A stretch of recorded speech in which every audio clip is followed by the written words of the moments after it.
Hello mga katandims! Kalingap! Kumusta na po kayo? Hello, it's me, Darlene Vlog.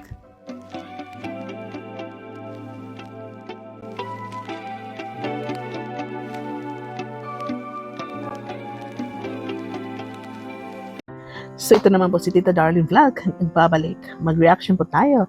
Pero bago yan, i-shoutout mo natin si Kuya Pal, si Atina Vlog, si Kalingap Vlog. Mga kasama natin dito sa Team Kalingap, ng mga charity vloggers, ambassador, DPT.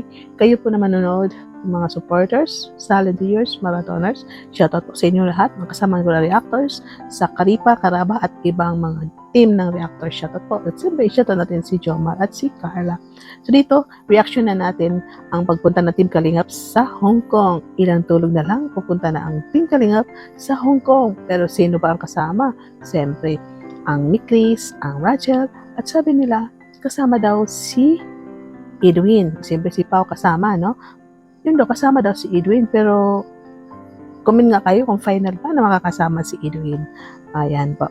So dito, maraming yung mga taga Hong Kong, pinaghahandaan nila ang pagpunta ng Mikris doon at saka ang Rachel, pinaghanda nilang pagpunta ng Team Kalingap. So ngayon, sana ano kayang gagawin ng Hong Kong? Kasi dati nung pumunta ang una-una parang muntik na stampede, no? Muntik na stampede kasi parang yung guard, parang sila pinag-iwalay. Pangalawang punta nila, nakahingi sila ng permit, yung EDC. At siyempre, meron na silang area kung saan sila mag-meet up. So, ito, kasama rin natin si Pao sa time na yun. No? Magkasama ang mga kapatid. So, ngayon, pang third time na nila pupunta. So, for sure, pinaghandaan nila. Sa tingin ko, meron na naman silang permit. Di ba po?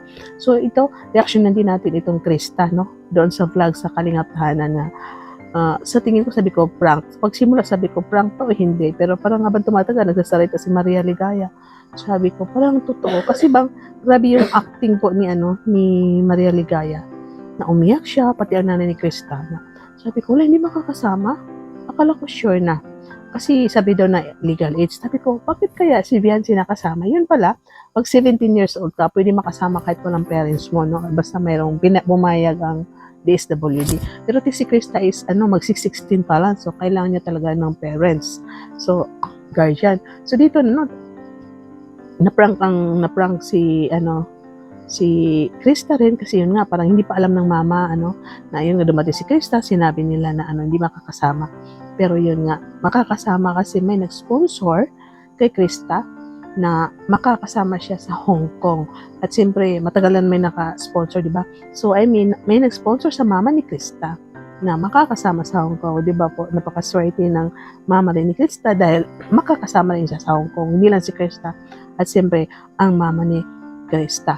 So, iwan ko ba kung pati ba papa. Pero ang nasabi niya sa vlog is ang mama, no? Ang mama lang ang makakasama sa Hong Kong. So, napakaswerte ng family ito. At dito idugtong din natin itong pagpunta nila sa Tagaytay, no? Pagpunta nila sa Tagaytay na nakita po natin, nag-vlog din doon ang Mikris.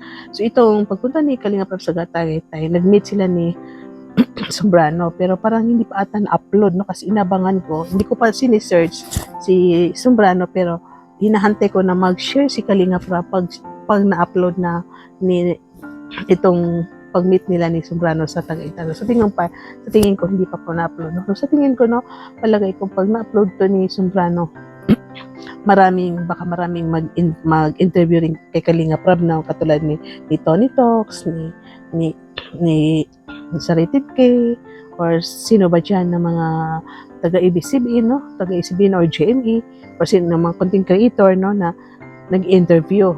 Baka ma-invite din ito si Kalingap Rab, katulad ni Carrie Davila, no? Isa rin siya. Ang KMJS, na-interview na yan siya, pangalawang beses, ang Kalingap, dahil doon sa mga na-vlog ni Kalingap Rab.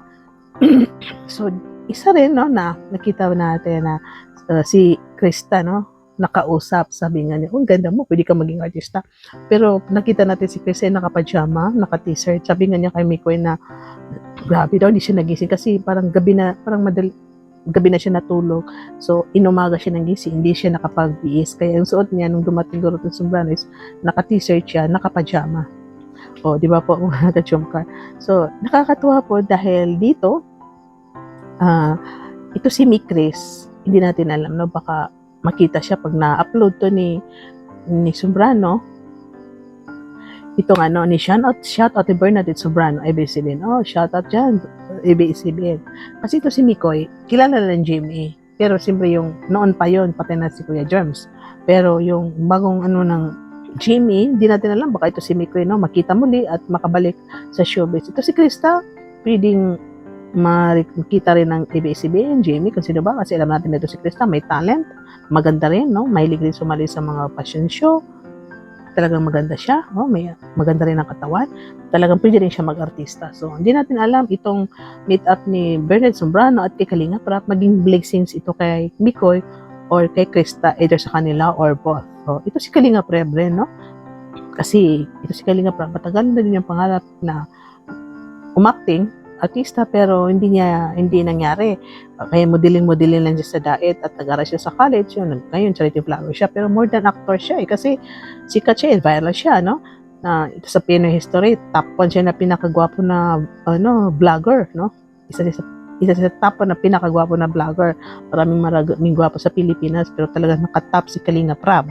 So meaning, kilala na siya sa social media. So hindi natin alam, Bakit si Kalinga Prab dahil to sa kay Bernadette Sobrano, baka maging artista na din sila. So sabay sila ni Krista o ni Mikoy, sila tatlo. So, hindi po natin alam ang blessings dito. At dito sa pagpunta nila sa Tagaytay, nakita natin ang tambalan ni Chris, masaya din. May mga nag-awitan pa rin sila, nandiyan pa rin yung kantahan, nandiyan pa rin yung may nagkikita tayong holding hands, ng mga nahuhuli sa kamera na holding hands na parang inaakay-akay ni Mikoy, si Krista. Nandiyan pa rin yung tawag-tawag ni Mikoy na honey, parang gano'n. Pero alam pa natin at nandun plan to. Pero hindi natin alam anong plano ng Panginoon, Pero dahil bata pa si Krista at si Mikoy, yan pa, nasa tandem pa po sila. Huwag po tayong masyadong mag-expect dahil alam po natin ang Mikris is tandem lang po.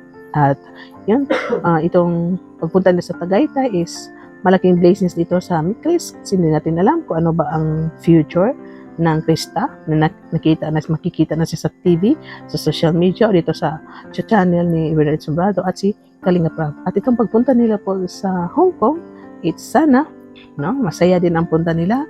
Itong mga team doon na pinaghahandaan nila ang pagpunta ng Team Kalingap. At saka itong Rachel, tuloy lang din po ang pagsuporta sa Rachel. Bihira lang din ma-upload ang Rachel dahil yun nga dito sa Kalingap Tahanan, maraming beneficiary na binisitahan ng mga key boys. So, itong ating director dyan sa Kalingap Tahanan. So, abangan po natin pati ang EDPA kasi focus ang dalawa sa kanilang pag-aaral. So, dito lang po nagtatapos sa ating reactions for today. Shoutout po sa inyo lahat. Thank you sa panonood. Paki-like ang ating video sa mga Mikris dyan. Siyempre, shoutout sa inyo lahat na nagmamahal sa Mikris. Shoutout po siyempre Jumcar community. Shoutout po sa inyo lahat ng mga marathoners, mga volunteers. Sana panoorin niyo ang ating video na ito kahit alam niyo na support naman tayo sa lahat, diba? Mahal na mahal ko kayong lahat ng Jumcar communities, Jumcar fans for life, solid mga supporters, marathoners. Siyempre, GC International, shoutout kila Norfina, Team Jackie, kina Jaya, ni Calvayo at siyempre ang Jumcar 23, shoutout sa inyo lahat. Hindi ko kayo may sa Limax, Team Hopia, Team Biik, Team Team Hilik, may Biik ba? Team Biik Crystal, shoutout sa inyo pala. At Team Hilik, maraming team dyan, Team Limax, Team Cats, lahat kayo na nagmamahal sa Jumcar. Shoutout po sa inyo lahat. Hindi ko kayo may isa dyan sa sura nila. Team Hong Kong, Team Manila, Team Azor, Team Cebu, Team Mindanao, Team marami na po, Team Daet, Team Baliw, Team Lokaloka, Team Iyakin, lahat po, lahat na nagmamahal sa Jumcar. Bye! And see you in my next reaction video. God bless and keep smiling around. Shout out sa lahat na nagmamahal sa Kalingap at sa Mikris. Bye!